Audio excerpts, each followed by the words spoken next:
know how I do.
However, Song of the Siren disjointed the fight and came back in favor of Fnatic.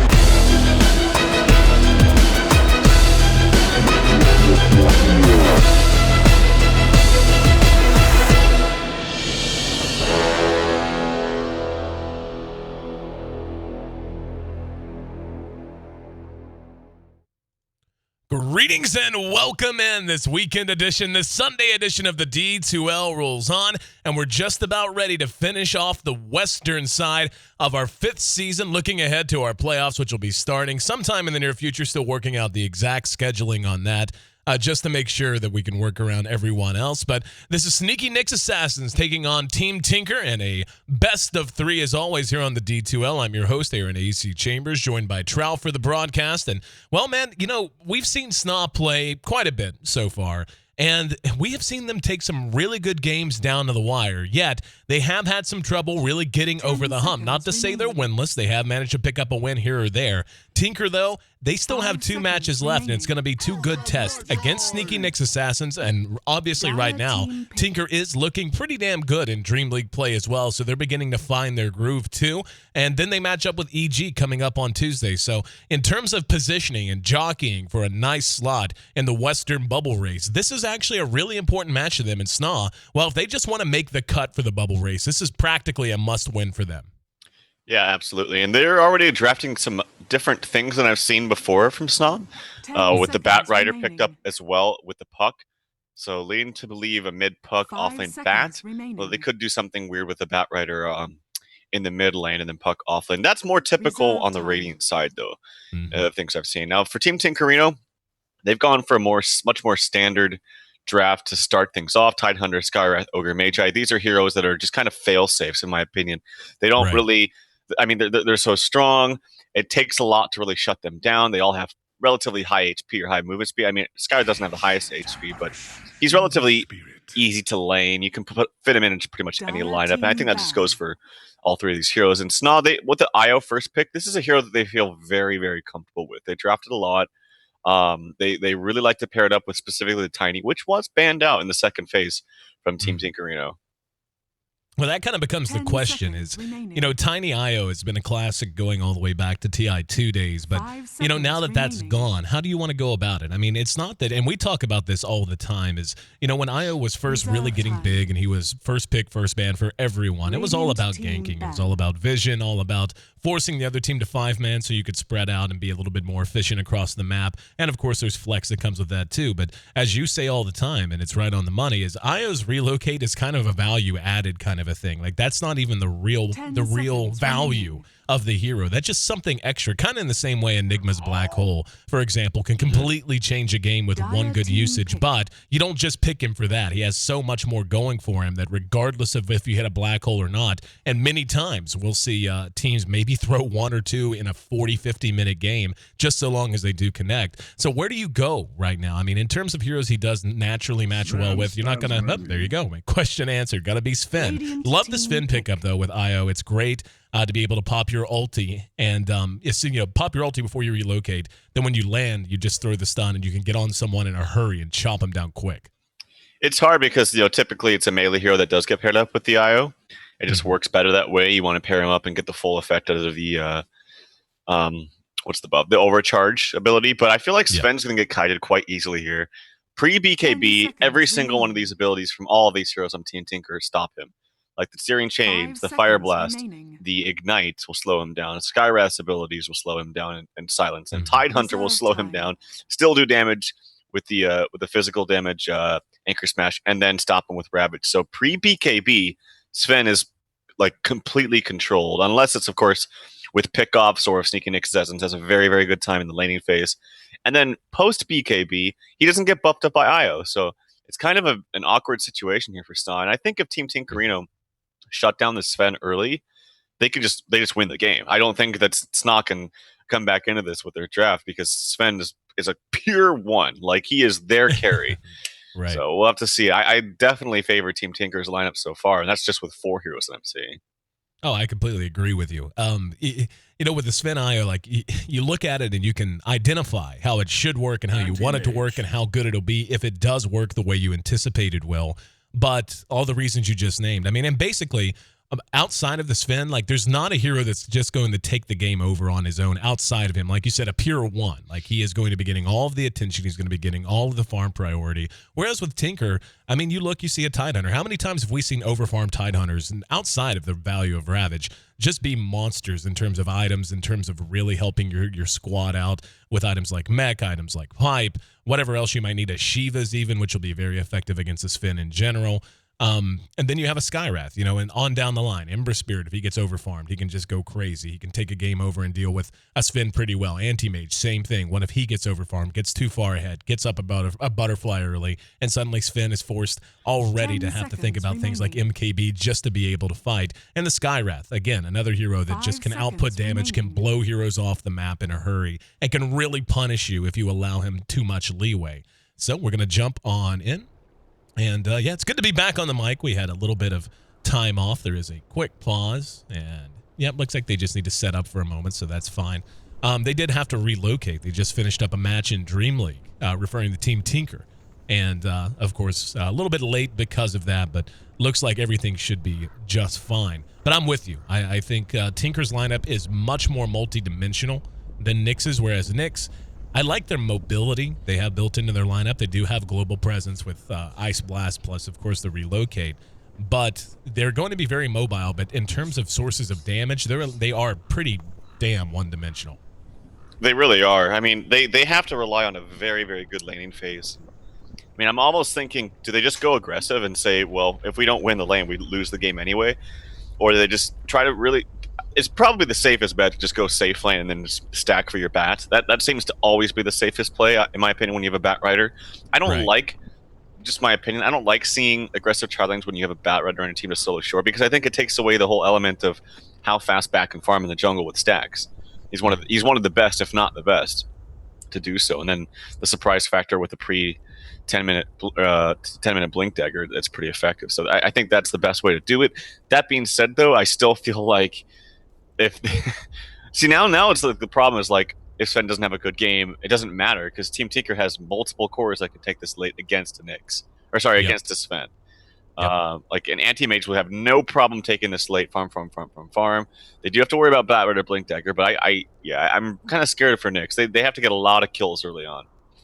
Well, so far as the bat and the blink, one issue that comes to mind is Bulba and EGM on the Skywrath and on the Ogre Magi. I mean, they're going to be targets that are nice, but if you drop them, you still have a whole lot to worry about. Outside of that, who do you target? If like with the lasso, I mean, if Tide has Ravage, you better kill him super quick, or he's going to basically you're going to lasso him back into your team and save him the time so he can Ravage. The Ember Spirit, same way. If you don't kill him immediately and he has a Remnant up, he's gone. Anti-Mage, of course, can blink, not a problem. And they do have some solutions. I mean, not to be all doomsday about it. They do have Waning Rift from the Puck, which will be nice in dealing with the Ember as well as the Anti-Mage and their maneuverability. How slippery they are as heroes, given he gets it off and he does manage to catch more than one. But yeah, like that plus Lasso, it's easy to see how Nyx could really kind of carve this map up and just go pick off to pick off to pick off to pick off, and then try to, after you pick a hero off, then move with Sven to go take a tower if they try to defend. With that kind of an advantage and with somebody missing, obviously a little bit easier. But I think there's only so many ways we can say the same thing. Sven had better farm, and he had better farm well, and he had better get a BKB very, very quick. Yeah, I mean, maybe their game plan is just to take this slow and take this standard. Like, safe lane farm, get your free level 6 on Wisp, get your free farm on Sven, stack the Ancients a ton with the Bat Rider, which you can do because you can Firefly over and just hit him. And then these supports stack as well for Bat. So Bat will have around a 10-minute blink. Sven will get huge, try to take this slow, and then take the win like in the mid game, like around 20 minutes, 20 to 25 minutes or something like that. Right. And then if that doesn't work, you pretty much lose. But there's also some tools that they have to work with this Bat plus relocate. If they get an early Blink Dagger with an early level 6 on a Wisp, they can catch off the Anti-Mage pretty easily. Like, Anti-Mage he's going to have probably a free, 14 to 15 minute treads Battle Fury, and then on his way to Manta after that. But until you get the Manta, you're pretty squishy. So, like, you die quite easily. So they do have that working for them. Well, looks like still trying to sort out some audio issues. Thanks again for tuning in and being part of the broadcast, guys. It is a weekend edition of the D2L, and we're down to our last couple of matches. We've got this, and then we've got EG versus Team Tinker, which is a highly anticipated match pretty much for everyone, and really looking forward to getting that going on Tuesday. But don't overlook this one. Once again, this is a very important match for everyone involved, and I really want to see if Nyx can pull it out. Not to say I'm rooting for them necessarily, but we've seen Nyx look really good at times, and they certainly have talent on their team. I mean, there's no denying, especially like TC. I feel like TC kind of gets a bum rap sometimes. He's not given as much credit as I think he should get for what he was able to do in the past and the value he brings to a team as a one position. I mean, he's just excellent at what he does, and whenever he's in his groove, he's just a rock, man. Like, he is a known variable that is going to perform well most of the time. So much of it, though, it has come down to, I think, outdrafts. I mean, how many times have we looked at a draft from Nyx being like, we know they can make this work in one way or another, but the draft is just one-dimensional, which is kind of the watchword for this game. How many times have we looked and said, I prefer the other team's draft, Nyx is just going to have to play very well, and then they play extremely well, just not long enough. They drop a stitch here or two in the mid-game and end up losing because of it. But we've seen them push some very good teams to the wire in D2L play so far. Yeah, and to build a little bit on the point of TC too, I think he's just quite honestly been playing better. Like, I think he's actually been a little bit more comfortable in this new setting of this team, and I think that helps him a lot. Like, he's been comfortable, and he's quite frankly just been playing better in the last couple of times I've seen him play. So there is a disconnect here from Sing Sing. As they are at a LAN center, they've had to travel a bit to play this game, and they're actually not even using their full 5. They have Arise standing in favor or in place of Koikva. Yep. So he's gonna be playing the off lane, and then Sing Sing's gonna be playing the mid role. Yeah, Arise, a very, very solid player in his own right. So obviously missing Koikva, kind of a big deal, but I don't think this is going to be a player that they're going to feel like they're shortchanged in having. Been talking a lot about him, about Ush with Charlie and stuff, just players that are still really trying to find that consistent home, trying to figure out where they're going to be moving ahead. And yeah, I think it's exciting to me to get to see him again. Arise, speaking of, has been spotted out, but no stun to grab him. The defensive approach from Nyx Assassin, keeping their jungle safe. And down at bottom, we can see Mike being very cutesy, using his Bat Rider. And we saw Mike do this the other day, too, out in the offlane. Just cut himself down into the trees, and he'll just sit here for a while and just soak as much free XP as he can. Yep. Yeah, it's kind of interesting that maybe he just fears that this combination is so strong that even if he does get a decent block, he can't get much. And I agree, like, this Skywrath Ogre is pretty damn strong. Oh, yeah. But at the very least, it kind of sucks that he can't spot out the rune. Even if you can't block, or you can't lane, or you can't contest the rune yourself, I think it's always effective to just spot it out. Because if you see like that there's an invis, for example, then you know that you need to play back a little bit in your lanes. And without that kind of information, it could be very easy first bloods with heroes like Skywrath and Ogre on the board. Mm-hmm. Well, it's especially against a Bat. Bat gets away with being out in the off lane because all he needs is level 2, level 3, and go into the jungle, so he doesn't have to play super greedy. And, Firefly is just an effective method of getting out of trouble the vast majority of the time. But whenever you have to deal with a very quick single target stun followed by, and we'll see where Bulba ends up putting his first point, but if he does put it into the Ancient Seal, now you have to deal with being stunned out of nowhere and getting silenced so you can't Firefly unless you're very, very quick in recognizing that you're under threat. So it's just definitely a chancy lane. And Mike, is just going to hang. And look, I mean, it's working. He's getting XP. Yeah. And this is all he wants. At level 2, level 3, he'll head on into the jungle and be quite happy. And we can already see Fluff helping him out, getting the stack on. He could probably pop in there now and just Firefly and do some attacks. Like, he should probably know that the supports are either pulling or doing something else. So EGM's actually walking all the way through the jungle. It did not get... Okay, it did get stacked, but it actually was mud golems. That's really annoying. So not the best stacking early on. There is a bottle here for the Wisp. Has that now to work with. Ogre, he's walked all the way up top here. Maybe to look for a kill onto Whitebeard, playing the Ancient Apparition, but it's not going to work. It's kind of a wasted rotation here from EGM. Just trying to get something done. I think he is spotted by this defensive ward from Nyx. Yeah, he definitely is. And they should know that something's up. And he can't really gank Brax mid because he's a Puck. Although Puck versus Ember Spirit, it is kind of nice having the Searing Chains. Oh, and I missed that, but Arise gets taken up top. Yeah, I actually missed it as well. That's the kind of thing. It's tough whenever it's a tie down in the off lane because he tends to play a little far forward, but first blood tallied, and that'll be a quick lead for Nyx. And these first couple of minutes are really favoring Nyx. Like you said, EGM's rotation, not only did it not accomplish anything and waste his own time, but it freed this bottom lane up for Mike, and Mike is level 2.5 already, just being able to come out, got even a few CS to his name. Yeah, he's going to the jungle, but he's got no stacks working for him, so it's going to be very, very slow jungling for him. But yeah, I mean, they got the first blood. That's really, really important. It was on TC as well. So that's a hero you really need and want to snowball for your team. So good start here for Nyx. Like I said, they definitely have to do very, very well out of the laning phase.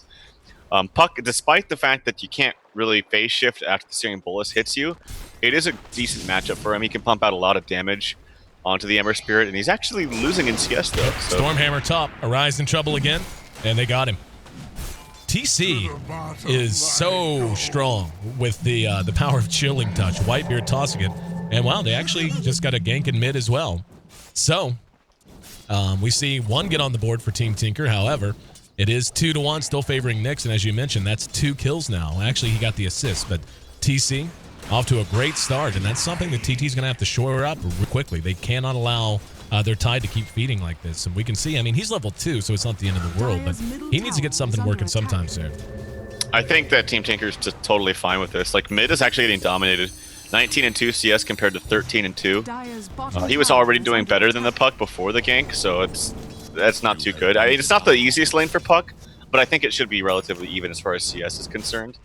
And then bottom lane, the anti-mage is just completely free-farming, has the same CS as the Sven. Doesn't have the 2 kills, but I think this is a lineup that will definitely go late against Team Nyx Assassins. Yep. There's definitely a window that Nyx has to hit, and it is not a very wide window. Like, I'm just to echo what you had said previously, this is a game they're going to want to close out between 30 and 40 minutes. Like, they are not, and even that might be getting a little chancy if they have a free-farming anti-mage on the other side. Like, they don't want to see this go long. They want to have total map control by 25 or 30 and to be starting to strangle them out. But Sing Sing, as you mentioned, off to a fantastic start. He's practically free farming. He's right on par with Pycat, who leads in CS at 25. He's got 16 denies as well. Mike and did make his way into the jungle. But for right now, I guess the only concern, I don't know, Tide's now level 3. I mean, he's getting there. Yeah, he'll be fine. He at the very least is making the support stay in lane, so they can't really do too much stacking, which is a big deal because the Batriders, like I said, he went into the jungle. He was level 2.5 when he went. He's barely level 3. So his jungle farming was very, very slow as a result, and I expected this just because there was no stacking really going on. And that is an indirect result. Dive onto Brax. Under his own tier 1, and Bulba in a great position. Easy kill. Made it look so easy. Power of Ancient Seal, and he snuck in through the back, got the silence off, and well done, as Team Tinker knots it up 2-2. But even though it's said, even though it's knotted up, talking all these things out, I definitely think Team Tinker is beginning to inch out a little bit of a lead here early on. Yeah, well, absolutely.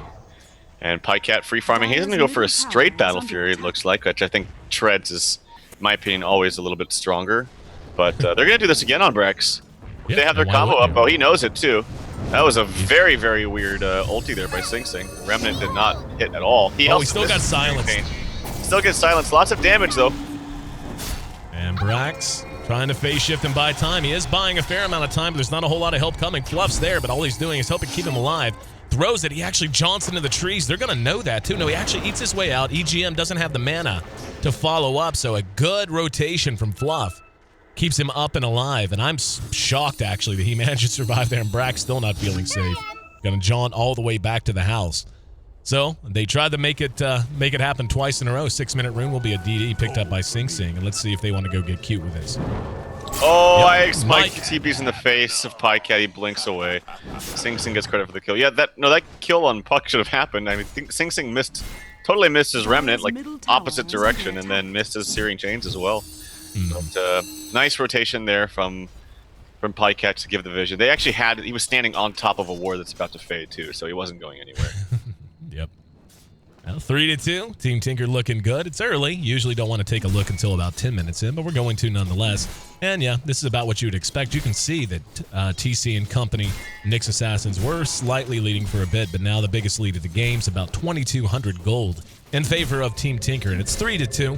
And that Nyx did get the first blood, so this is almost all efficiency. You know, you've got one extra kill, but they're just winning their lane so hard from a mechanical point of view that the kills don't matter nearly as much. Arise is going to be spotted by Whitebeard as he's trying to stack these Ancients, but I think at this point, Team Tinker can start to feel free to get a little bit more aggressive if they want. Obviously, they want to get their tide to 6. I think that's really what it's going to be, though. If they can get him to 6, and yeah, they're even rotating him into mid to catch him up. Once Ravage is available, they're going to be able to just make things happen across the map and free the Anti-Mage up to free farm and to split push. And he is going Battle Fury, and he is not far from it at all. You're talking a very quick Battle Fury, even skipping Brown Boots at this point. Yeah, it's going to be probably around 10 minutes or less in the top lane. TC, this cannot happen. Nope. And that's devastating. There's going to be a 3-man coil. The follow-up's not there. They're going to get Whitebeard. So they hung around, and it ends up being a double kill for Bulba. And Brax, I mean, he did what he could. Whitebeard should have just cleared out as soon as he saw the dive was coming. And this is that aggressive potential we were talking about. And, you know, leading into the match, he even talked about, you know, a Skywrath Mage pick, for example. Yes, it's a support, but he's 2-0-1. He gets a couple more kills under his belt. Maybe gets up one nice big item. And Sing Sing gets a kill again on Brax. So this early game is completely unraveled in front of Nyx. Looked like it was going to be promising, but right now it's all Team Tinker, and they are blowing this gold graph up. Yeah, I mean, like I said, in the laning phase, Puck versus Ember, at least before 6 and before runes come out and things like that, I think Puck could do okay with getting last hits and harassing a lot. Mike is in some trouble. Yep, he's going to end up dead to a Mana Void. Oh, no! Makes it away. He's got to keep going. Firefly in 1 second, doesn't matter. Blinking auto attack. Mana Void, not quite enough to have finished him off, but that's going to be a kill for Pycat. I mean, just look at this. 3-0 on Sing Sing, 2-0 on Bulba, 1-0 on EGM. 1-0 on Pycat. And I don't even know what they do, because this is not a flexible lineup as we talked about. It's very one-dimensional. You farm TC, and you hope you don't lose, and you hope you can win about 20 minutes from now. And Whitebeard's dead. He's going to be caught by Sing Sing again. Poor guy, as EGM leads off with a Fire Blast, and yeah, didn't even try to run. Yeah, this is actually almost getting out of complete control for Nyx. I don't know much more that they can do, especially when their jungle's being taken over. Like, when they're taking over their jungle, and they haven't even taken their own defensive tier 1 tower. So where does Bat farm? He can't go bottom. He's already dying. He didn't have stacks to work with at the beginning anyway. Anti-Mage has a 9-minute Battle Fury. I don't know how Nyx can get out of this, but I also don't know why they think they could have done this in the first place. I feel like the lineup was, as you mentioned, so one-dimensional that if they didn't hit that one timing with Sven just going crazy and Puck getting a Blink Dagger and early Blink on Bat, then they just lose. And yeah, I don't know what openings they have. Hail Mary plays from a Puck that can maybe buy a Blink Dagger, but he's like 1,800 gold away. Yep. Hail Mary's probably the appropriate word. They have got to figure something out. because as it is, this is not going to work. And like you said, I mean, right now they're tucked up under their own tier 1, but how long is that going to last when Sing Sing is so farmed and so far ahead, he's just going to get a free kill. He does prompt a TPN, but he still hasn't given up the pursuit. Behind that, we can see Mike's rotating up. EGM may have gotten eyes on him. Bulba hanging around. Sing Sing deciding to pull back. But they're just continuing to harry this lane. And Mike, his Firefly, just expired, and he's dead. He can lasso Sing Sing. No, he can't. EGM's there. And EGM secures the kill. So Mike at this point has been in the jungle for 7 minutes on and off. He's still sitting on brown boots and 1,500 gold, so he's getting close-ish to his blink. But you can't have this. I mean, there's only so many ways we can say the same thing. This is just not what they're allowed to do with this composition. They can't give up this much ground and expect to have any success. Well, and adding insult to injury, too. Like, this is a Batrider game where I don't even think you can get much with the blink. I think you have to have blink and Force Staff. Otherwise, you're going to get gushed while you slowly pull them away. You're going to get concussive shot. You're going to get searing changed. You're going to get stunned by the ogre. There's so many spells to stop you in the midst of a slow lasso with brown boots away. You have to have the Force Staff. So I don't even think Blink is going to save have him or do anything for the team. Oh, this is bad. They've got a Ravage ready to go. Arise is going to hang on to it. And nope, he'll go ahead and spin it just to make sure TC remains chain stunned. He's going to get off the Stormhammer, but doesn't matter. That's a killing spree for Bulba. He's 3-0-2. Has an urn and some brown boots, and he'll be able to go on up to Arcs if he chooses to do so afterwards. But that's another death for TC. That makes that his second. He got the 1 kill to start things off, but yeah. And this whole time, like, and you know this is what I was talking about as well. I mean, Pycat has been completely untouched. He has gotten 0 attention. He's sitting down at bottom. He's 101 CS at 12 minutes, man. Like, he is so, call him Monsanto, man. Like, he controls the farm. 12 minutes, yeah. I mean, he's just so... now Treads. He's got Treads, Battle Fury at 12 minutes in. That's ridiculous. Now, one of the faster times I've seen, but... Oh, Sing Sing gets hit by an Ice Blast. Could fall here. Here comes Pycat, though. He should ulti that fluff and stuff. He's one thinking about it, yep. Sing Sing's still alive. Gonna get the Searing Chains off. Brax is dead. Bulba on point with the Mystic Flare. And Fluff will be able to make it away to safety, but... no matter what they do, that looked like it was going to be a sure thing. It was a well-placed Ice Blast from Whitebeard, but follow-up not there, and Pycat in the right place at the right time helps his buddy out. I actually think this game is completely over. I don't think that there's a single thing that Nyx can do, and for the main reason, like I said, if they're probably just waiting, like, oh, we'll fight with Bat when he gets Blink, and then we'll maybe see if we should call it. But again, I don't think Bat with Blink that affects this game. I think you have to have Force Staff. Yeah. So, like, for the reasons I stated before, and I don't think he's going to be that effective. I think they'll see that when they try to go for a gank too. But not to mention as well, when you're down this much, action on Brax, he's already used his orb. He's dead again. He actually gets a nice silence, but and a coil. He should still die though. Yep. Doing everything he can. Oh, it burns just a little bit. Only a little bit more. Whitebeard turns it around. Wants to try to get the kill on the Sing Sing, however. Sing Sing's just so tanky already, man. And he's had drums up forever. Finally, Mike has finished his Blink Dagger. But I mean, everyone, like, you just look through the inventories. I mean, Tide has almost got a blink now. Like, Tide's blink only going to come out a couple of minutes later than the Bad Riders. Like, that's just, and he gave up a few deaths early, was really zoned out of lane quite effectively. Poor man's drums and phase is already done on Sing Sing. And once again, I mean, Pycat has got 1,800 gold at 14 minutes ago with his Battle Fury Treads. Like, I don't even know, like, he is already hitting critical mass. He's going to be able to, like, 1v3 soon. Ice Blast does connect following the lasso, so there's the first pick in the reveal of Mike's Blink Dagger in mid, but it's a small step. Let's hope they can build on it. Yeah, actually, that's pretty good. That's better than I thought they would get. The vision from Team Tinker wasn't that great, actually. They just placed a ward in mid now, which doesn't even give you that much information. Doesn't see TPs from the mid lane as well. Put a counter ward actually just as the ward was placed by Nyx. I wonder if they see that or notice that, but now their vision's starting to get a little bit better. Yeah, they do. They just placed that from Sneaky Nyx Assassins too. That's gotta hurt. Let's take a look at TC. And TC's gone with the yard sale build. He's picked up an Ogre Club as we anticipated on his way to BKB, but he also has a Sange now as well. Huh. Yeah, I'm leaving it to you to break that down. I've seen Kuroki do this a lot actually on Team Secret, where he just wants to tank up. Like, he builds the Sange and then a BKB just to get really, really big with lots of HP and decent damage. I don't really know the other reason to buy it. I don't think he's buying it for the MAME effect. I don't think he's going to build it into a Sanjin Yasha. So I think it's just for raw HP. Seems very chancy, though. I mean, given how the game's gone, I mean, in terms of his own personal farm, CS-wise, it's not the end of the world. I mean, he's at least somewhere near where you would expect. I mean, you can't anticipate that Pycat's going to have 150 CS at 15 minutes in. I mean, that's just ludicrous. That's preposterous numbers he's turning out right now. But, I mean, for himself, he's in okay shape. He's just going to have to start to fight so soon. Like, they're just going to lose all of their map control in the next 5 to 8 minutes if they're not careful. Yep, and then the blink on Tide, as you've mentioned, it's now up with 1 point into Gush as well, which is a very big value point, I must say. 40% slow right off the bat. And here we go, smoked up, looking for blood. Oh, he couldn't find the Ravage. Yep, thought about it. Started to wind up, but yeah, this is where they start to choke it out. And Pycat's even farming their jungle right now. And Mike's doing nothing but sitting in lane at bottom trying to cut creeps and get something done to bring the tower down, but just so little. And just look at this. They're moving as a team now up towards the tier 1. Rune of invisibility. Yeah, this anti-mage is ridiculously farmed.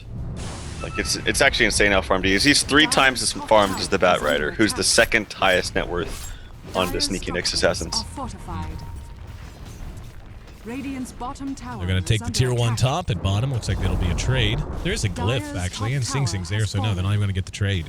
I think they could just walk down lanes at this point. Like, I don't like, if you put Pycat at the front, let him farm the lanes, and just walk at them, and just be quick with the Blink Ravage if someone ends up getting lassoed.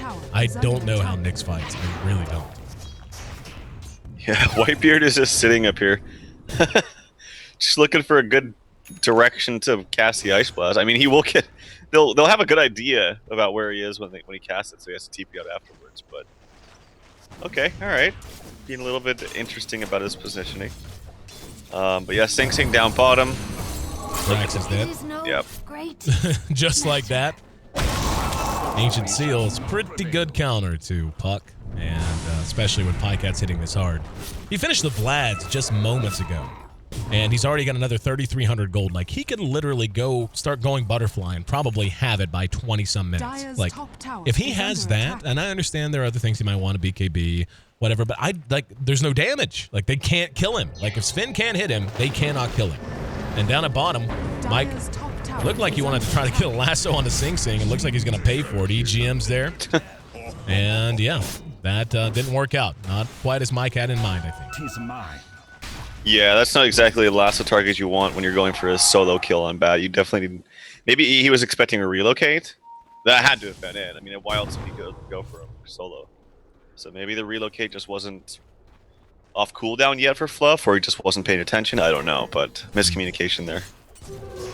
Brax once again to the target. We see him pinged out.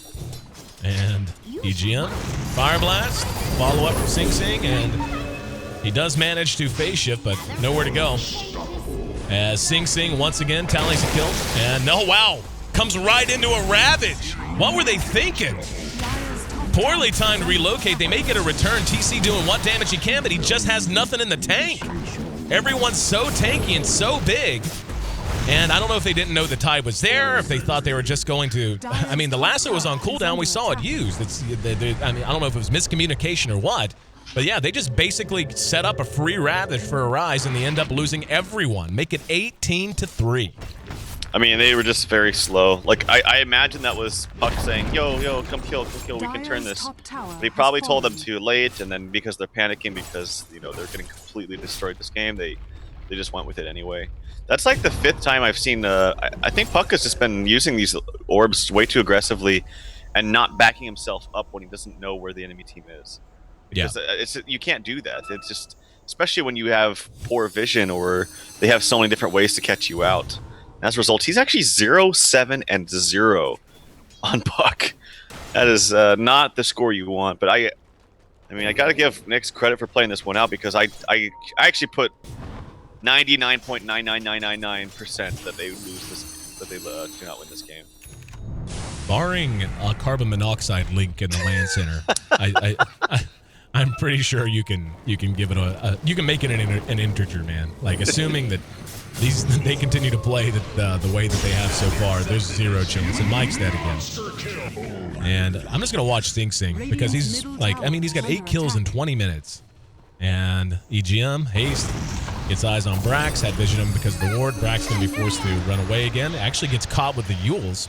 And is he just gonna solo kill him? Like it looked like I'm surprised he backed off there. He could have just sold out there, and he might have gotten a solo kill because there was no mana left for Brax after he threw the coils. So, yeah, whenever your Ogre Magi is going one-on-one with your puck at 20 minutes and scaring you all the way back to the fountain, usually a good indication the game got away from you a few minutes ago. Yeah, and sans the Sven, every single member of Team Tinker is more farmed than the members of Nyx. Yep. TC, speaking of him, actually gets Syrian Chains here. Has a BKB ready to go. This might be his chance to try to do something. Doesn't pop the BKB, though. And as a result, he just gets destroyed. And here's EGM waiting patiently on our good friend Fluff. Let's say hello. As the same, you know, they're buddies that way. Down he goes, 21-3. And that's a killing spree for Pycat, as he just secured another kill at bottom while we were watching. Yep, there it is. Good game, well played. I don't think that comes as a shock to anyone whatsoever. An utter trouncing, an absolute rout, as Team Tinker finishes off Nyx Assassin sub 25 minutes. And I think we said about all we needed to say. One-dimensional lineup did not at all realize it's one dimension. And Team Tinker takes advantage and rolls right over top of them. 5-0 for Bulba, 9-0 for Sing Sing, 4-1 for EGM, 4-0 on Pycat. And Pycat in a 21-minute game finishes up with a GPM of 776 with 904 XP per minute. That's just ludicrous, man. It's insane. Well played.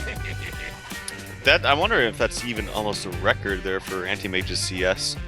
Like, sometimes these records can get skewed in games like this, so these are very big stat padding kind of games. 253 CS in 21 minutes, that's pretty insane. But, I mean, yeah, we've already kind of beaten it to death, but the draft was just completely in favor of Team Tinker. I don't think that SNA could have won with that draft unless they completely snowballed out of the early game and got tons and tons of kills in all their lanes. And they stacked a lot for the bat, but they did no stacking. They stacked once, and it was a mud golem camp. And then that was the one time they stacked. And then even then, he went there, like I said, at level 2.5, got to level 3 1/5 maybe, and then just his farm was too slow after that because the jungle is being occupied by EGM for a lot of the time. So, just a completely better draft from Team Tinker, and hopefully Nyx can try something a little bit different next game. It's tough whenever your solo laners, your mid puck and your off lane bat are a collective 0-15 in a 21-minute game. Usually not a good indication. So we'll see if SNA can get things back together and get on the right side of a match in Game 2, or if this is going to be a 2-0 for Team Tinker as they continue to roll with the momentum they've really built, performing well at